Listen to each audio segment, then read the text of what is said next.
To the 2024 election now, where we are waiting for when Vice President Kamala Harris will pick a running mate. A decision could come later this week, too. Our Joe St. George looks at some of the top names on the list.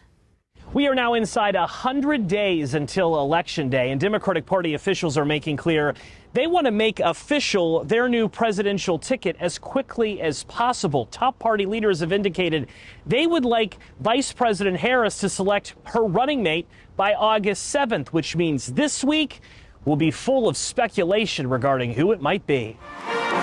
Vice President Kamala Harris has a big decision to make. Who does she want next to her on the Democratic ticket? How does Harris Shapiro sound? Shapiro's the governor of Pennsylvania. What about Harris Kelly? Kelly is a senator from Arizona.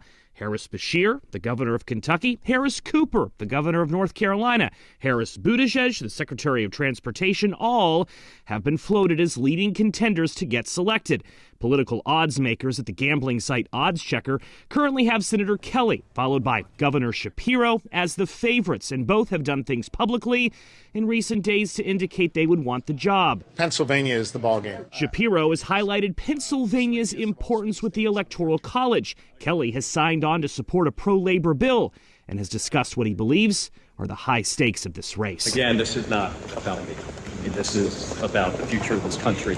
Democratic Congresswoman Gwen Moore represents the city of Milwaukee, Wisconsin in Congress. People have always tried to, quote unquote, balance the ticket with the vice presidential pick. We wanted to chat with her about who she thinks could help deliver Wisconsin, an all-important battleground state for Harris. I do think that it's really important for her to show some diversity. She is an African-American woman.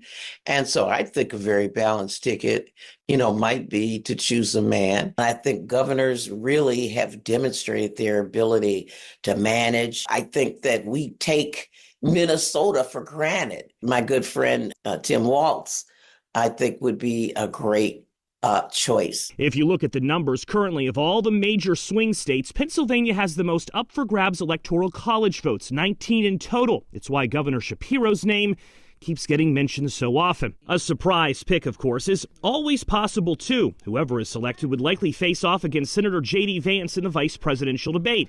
That debate was supposed to happen in mid-August, but is currently on hold as the country awaits who Harris's Democratic vice presidential pick will be. Joe St. George, Scripps News, Washington.